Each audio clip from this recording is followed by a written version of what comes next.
Hola, què tal? Benvingudes, benvinguts. Soc l'Antonio del Valle des del Canal Blau i després de la terrible tragèdia humanitària que ha patit la ciutat autònoma de Ceuta, aquesta setmana volem dedicar al Blau Cinema, ja sabeu, un programa on parlem de cinema i cultura, però que no pot desconnectar de la realitat del dia a dia, a totes aquelles persones que, fugint d'una situació dramàtica, dura i terrible en el seu país, decideixen abandonar a les seves famílies en la recerca legítima d'un futur millor.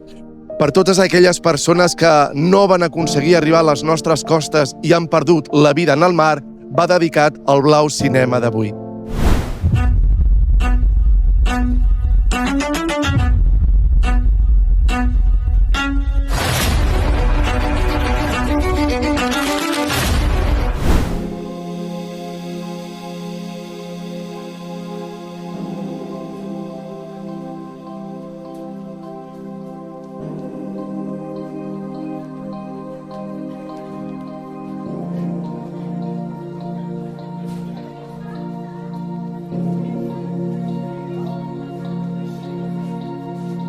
Ei, però que també tenim bones notícies, Contents perquè el Cinema Prado de Sitges i el Cinema del Círcul Catòlic de Vilanova i la Geltrú tornen a incorporar-se aquí a la cartellera del programa. Comencem la graella d'avui amb un accident d'avió, un oceà immens i una lluita desesperada per sobreviure. Ens arriba la gran triomfadora als Premis de l'Acadèmia del Cinema Italià, en parlarem. Riurem amb dues persones que entenen l'amor de maneres completament oposades però que es veuen obligades a entendre's. També, com és habitual, a l'estiu cada setmana s'estrena un nou títol per la canalla, així que la patrulla canina més valenta torna a la pantalla gran envoltada de dinosaures. Com no, farem una repassada també a l'Spiderman, que s'està convertint en el superheroi més estimat del món, batent rècords històrics a la taquilla. I el gran fenomen cinematogràfic de l'estiu i de l'any continua sumant milions d'espectadors i espectadores arreu del món. Tot això i alguna brometa una mica gamberra que us tinc preparades que sé que us agraden molt. Així que comencem el Blau Cinema amb les estrenes de la setmana.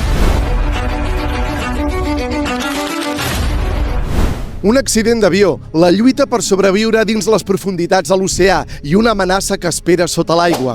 En Mar Abierto combina tres dels ingredients més efectius del cinema de suspens del Renny Harlin, que després de títols com La segona part de la jungla, Máximo Riesgo o Deep Blue Sea, és sens dubte un dels millors especialistes a convertir la tensió en espectacle.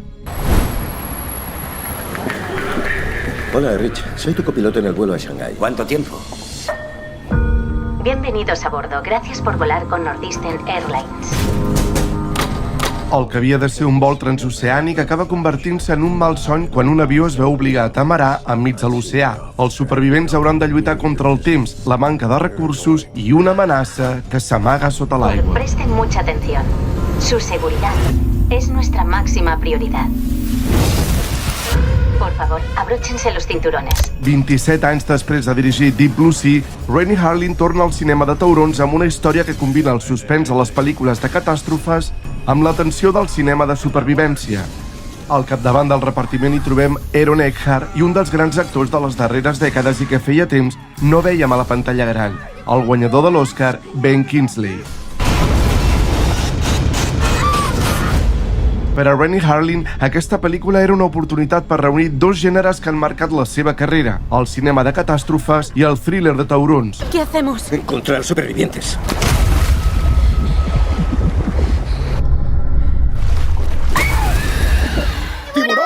Una combinació que, segons el director, permet mantenir la tensió pràcticament des del primer minut. En Mar Abierto és una història sobre la supervivència i els límits de les persones quan tot sembla perdut. Una pel·lícula que converteix l'oceà en un escenari tan espectacular com imprevisible. I és precisament aquesta lluita contra l'impossible la que manté la tensió fins al darrer instant.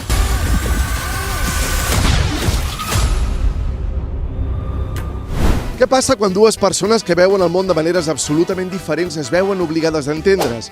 Aquesta és la pregunta que planteja El último mono, comèdia que parla dels prejudicis, dels estereotips i de les relacions entre homes i dones en ple segle XXI. Per cert, el guió és de Yolanda García Serrano i del gran director Joaquim Uristrell, al que li tinc un carinyo especial perquè em va dirigir com a actor a la pel·lícula La Trinca, biografia no autoritzada. Los hombres, sobre todo los heterosexuales, son una especie en vía de extinción. Queremos que nos respeten. Les exigimos que aprendan dónde está el clítoris. O sea, nos estamos volviendo locas. La Mariela és una escriptora feminista molt crítica amb els discursos masclistes que triomfen a les xarxes socials. ¿Y qué pensamos hacer al respecto? A l'altra banda hi ha l'Alejandro, un mascle alfa influencer convençut que té resposta per qualsevol situació. Voy a seducir a la mujer más chunga y más borde de España y lo voy a hacer en 72 horas. Un puto fin de semana. Quan els camins es creuen, res no sortirà com esperaven. Mismo tren, mismo destino. Por casualidad no me estará siguiendo, ¿no? Antes seguiría al carnicero en Milwaukee. Dirigida per Joaquín Mazón, responsable de comèdies com Cuerpo de élite, La familia Benetton o El caso Plon, la pel·lícula està protagonitzada per Susana Baitua i Juan Dávila. No te lo harías con él ni por curiosidad. L'último mono neix de les contradiccions dels seus protagonistes, construint una història on ningú té tota la raó ni tampoc s'equivoca del tot, perquè de vegades entendre qui pensa diferent és el millor punt de partida per començar a escoltar-nos entre nosaltres mateixos. Las mujeres son lesbianas. Els dinosaures mai passen de moda al cinema i la patrulla canina tampoc. Gairebé feia 3 anys que no sabíem res des de la darrera aventura d'una franquícia que porta recaptats al cinema més de 350 milions de dòlars a tot el món. Ara, els famosos cadells tornen a la pantalla gran amb una gran missió prehistòrica que promet ser la més espectacular de tota la saga. Què opines, Rudi? Aniràs a veure-la?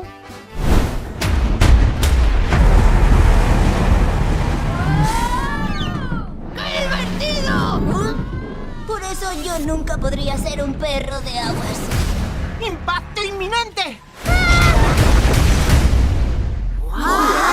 Una misteriosa tempesta porta la patrulla canina fins a una illa desconeguda habitada per dinosaures. Allà retrobaran a Menrex, un vell amic expert en aquests animals prehistòrics, i hauran d'afrontar una nova missió per protegir aquest sorprenent món. ¡No estamos preparados! ¡Corred! ¡Estoy corriendo! ¡Pero soy un bulldog! ¡No puedo ir más rápido! ¡Soy de patina corta! La tercera entrega manté el mateix equip creatiu que les dues anteriors. Carl Branker torna a dirigir i a escriure el guió amb Bob Marlen, una continuïtat poc habitual en les grans franquícies d'animació i que ha contribuït a mantenir la mateixa identitat cinematogràfica de la saga. Pero aquí nunca me siento solo. No te quita ojo.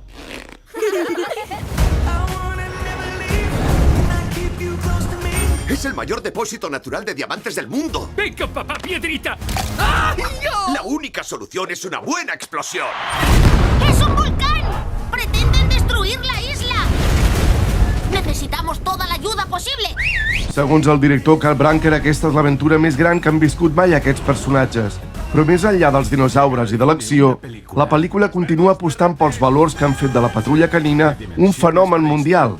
Ajudar els altres, treballar en equip i demostrar que qualsevol repte és més fàcil quan s'afronta plegats. ¿Qué ha sido eso? Es mi barriga. Los dinosaurios se han zampado mis chuches.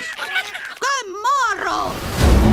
No hay aventura imposible para la patrulla canina. Juntos podemos.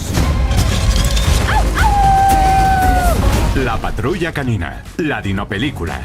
No vale, yo también quiero ser amigo de un dino. Amigos para siempre. Vale, ya lo pillo. I com us dèiem al principi del programa, la bona notícia és que el cinema del Círcul Catòlic es reincorpora a la programació de cinema de la comarca del Garraf. Des d'aquí, des del casc antic de Vilanova, des de la plaça Font i Gomà, li volem enviar una fortíssima abraçada al Joan. Aquesta setmana, el Círcul Catòlic doble programació. Per una part, continua el boca-orella de Viatge al País dels Blancs, que s'està convertint en una de les produccions catalanes més recomanades i comparteix pantalla amb La última ronda a Venècia, la gran triomfadora dels premis David di Donatello als Goya del cinema italià. 8 guardons es van portar: millor pel·lícula, millor direcció i millor guió. Us porto el tràiler subtitulat perquè encara no està circulant la versió doblada. Avevamo scoperto una roba veramente incredibile sulla vita. Me la ricordi un attimo? Mi sa che mi son perso. Sì, ok, non me la ricordo più. Dos amics de tota la vida recorren els últims bars de les carreteres del Véneto per fer la darrera copa. Es creuen amb un estudiant de literatura que s'uneix a una aventura tan imprevisible com entranyable, on els records, les converses i els petits gestos acaben tenint més importància que el destí. Dai, non c'è mai un'altra volta. Julio! Cosa volete? Vogliamo invitarti a bere l'ultima con noi. Dirigida per Francesco Sosai, es va estrenar a la secció Una certa mirada del Festival de Canes. 8 premis David de Donatello han fet que es converteixi en una de les grans revelacions del cinema europeu de l'últim any. Di qualche centinaia di migliaia di euro. Quando sono andati a cercarlo, il genio, a casa sua, è scappato. El director construeix aquesta història com una carta d'amor al cinema italià i als paisatges del Veneto, combinant humor, nostàlgia i els personatges quotidians que semblen sortits d'una altra època. Dove lo ricordate? Mona, ma è il segreto del mondo o del vostro mondo? Che differenza c'è? No, io non bevo caffè, fa male allo stomaco. 3 caffè? Corretti, grazie. È la scuola del Veronese. Un paesaggio che non esiste, senza tutte quelle città di pianura in mezzo. Vai, Giulio! Signorina, mi scusi, ma questa birra ha un sapore strano. È analcolica. Sou terribles, Us encanta veure'm embarbussar-me i ficar la pota. Doncs vinga. Responent a les vostres demandes, m'obro un canal i aquí teniu una altra col·lecció de pífies perquè les gaudiu. Com sou? Molt personalment a tots aquells i aquelles que en lloc de reconstruir les seves malmeses vides passen hores davant la pantalla... Malmeses, és oberta, no? Malmeses, sí. I ens hem vingut aquí a protegir-lo. Merda. I el pròxim diumenge 28 de juny serà el dia de la Garrafera. 4ª setmana aquí al Garraf. Un altre cotxe que passa. Aquí el teniu. 11.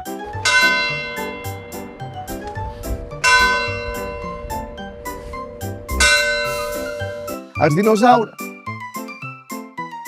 dinosaures. I amb aquest estiu primaveral o aquesta primavera estiuenca o estiuenca? És tancada o oberta? Estiuenca.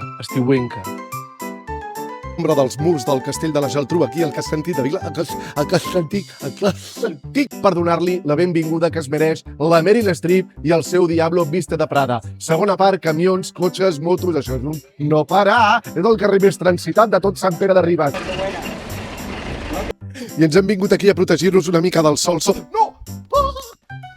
El vent dels collons, el vent.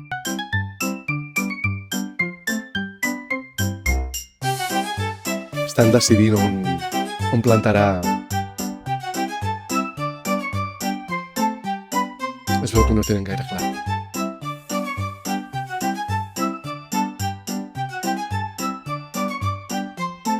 Campanes, famílies que venen a la platja, la vida. Ara, els famosos cadells tornen a la pantalla. Rudy! Més mainstream de la setmana, Star Wars, The Mandalorian en grogui. En grogui no, en Grogu. Grogu, no grogui.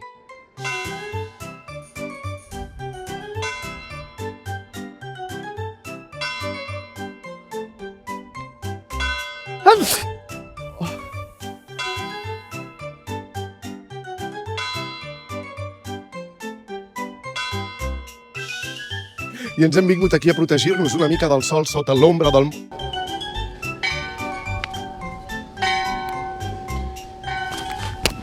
L'Associació de Veïns de la Collada del Carromato, més de 350 milions de dòlars a tot el món. Ara, els famosos cadells emprenen una gran missió prehistòrica que promet ser la més espectacular de tota la saga. Rudy! I ens hem vingut aquí a protegir-nos una mica del sol sota l'ombra del mur del castell de la Geltrú. Joder!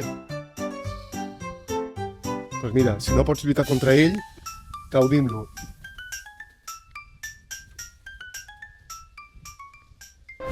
Després de convertir-se en un dels grans fenòmens cinematogràfics de l'estiu, l'Odissea, rodada íntegrament en càmeres IMAX de 70 mm, només es pot veure en aquest format en 41 sales de tot el món. I la més propera a nosaltres ens agafa a França, a Montpellier. Així que, mentre us organitzeu per anar fins a França, aquí, a la comarca, la podeu veure al Cinema Prado de Sitges, que per fi torna a reincorporar-se amb la seva cartellera de cinema, i a les Roquetes, al Cinema La Bòbila.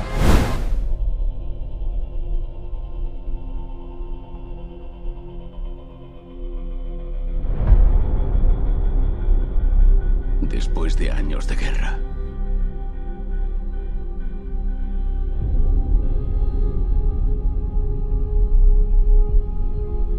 Nadie podía interponerse entre mis hombres y el hogar. 3 setmanes després de la seva estrena, l'Odissea continua demostrant una fortalesa poc habitual a la taquilla. Espanya hi acumula prop de 13,8 milions d'euros de recaptació i més d'1,7 milions d'espectadors i espectadores, mantenint-se com la pel·lícula més vista de tot l'estat.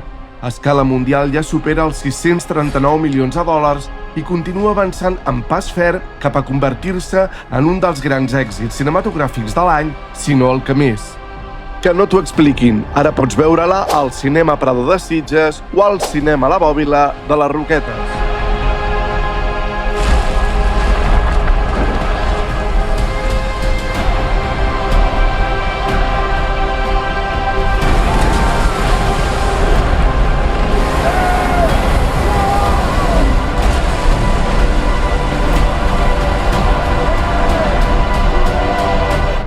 Prométeme que regresarás.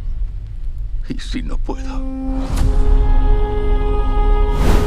La setmana passada us presentàvem la nova aventura de l'Spider-Man. 7 dies després, la gran notícia ja no és la pel·lícula, sinó les xifres que està aconseguint.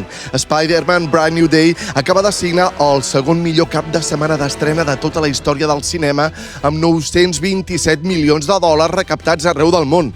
I una altra dada.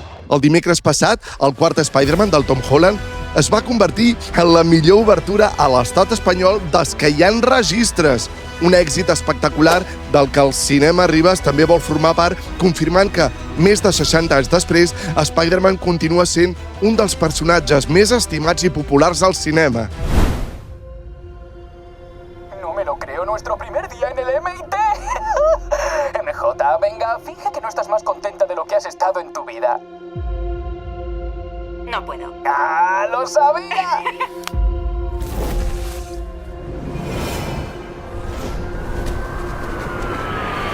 Després que el món hagi oblidat la seva identitat, Peter Parker intenta reconstruir la seva vida.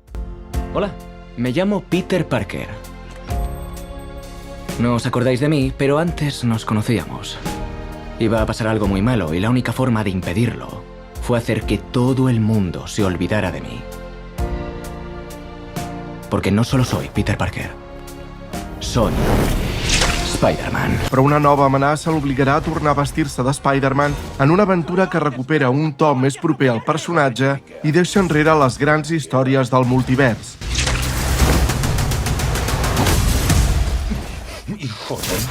¡Vete a casa! Més enllà de la recaptació, Spider-Man Brand New Day també ha batut diversos rècords. Va registrar el millor dia d'estrena de la història del cinema, portant a les sales prop de 24 milions d'espectadors i espectadores durant el primer cap de setmana. I es va quedar a només 2 milions de dòlars d'igualar el rècord absolut aconseguit per Avengers Endgame als Estats Units. ¿Quién crees que está viendo esto? Puede que alguien. Vale. Adiós, alguien. ¿Pero qué? Doctor Banner, ha encontrado una forma de suprimir el ADN mutante, ¿no? Si me ves con esto apagado, corre. Molts i moltes analistes també atribueixen part d'aquest èxit al canvi de rumb de la saga. Després d'anys marcats pel multivers, aquest Spider-Man recupera una història molt més centrada en Peter Parker, els seus conflictes personals i en el vessant més humà del personatge. Tú y yo nos conocíamos. Estábamos juntos. Me vuelvas a ver. Me llamo Peter Parker y... querría un café. ¿Alguna cosa más? Puede que nunca te lea esto. No. Puede que solo lo escriba para mí. Y quizá esa sea mi responsabilidad. Vivir solo con la verdad. Un retorn als orígens que ha connectat especialment amb el públic i ajuda a entendre per què aquesta nova aventura ja s'ha convertit en un dels grans fenòmens cinematogràfics dels últims anys. Doctor Banner. No hay Banner, solo Hulk. Lo siento, estás en peligro. Te prometí que te mantendría a salvo. Por favor, debes confiar en mí. ¡Vamos! Bien. Eres el único que lo percibe. ¿Podríais hacer esto de uno en uno? Y el único que puede derrotarlo.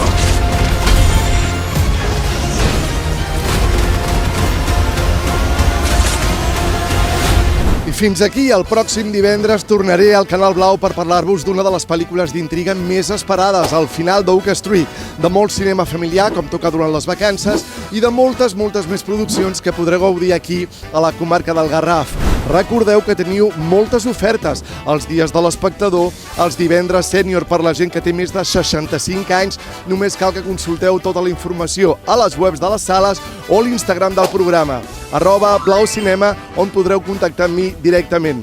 S'acomiada aquest qui us ha parlat, l'Antonio del Valle. Ens veiem el proper divendres. Gaudiu de les vacances, perquè si no, quin sentit té tot això? I aneu a les sales a veure cinema i cultura, que són el mateix.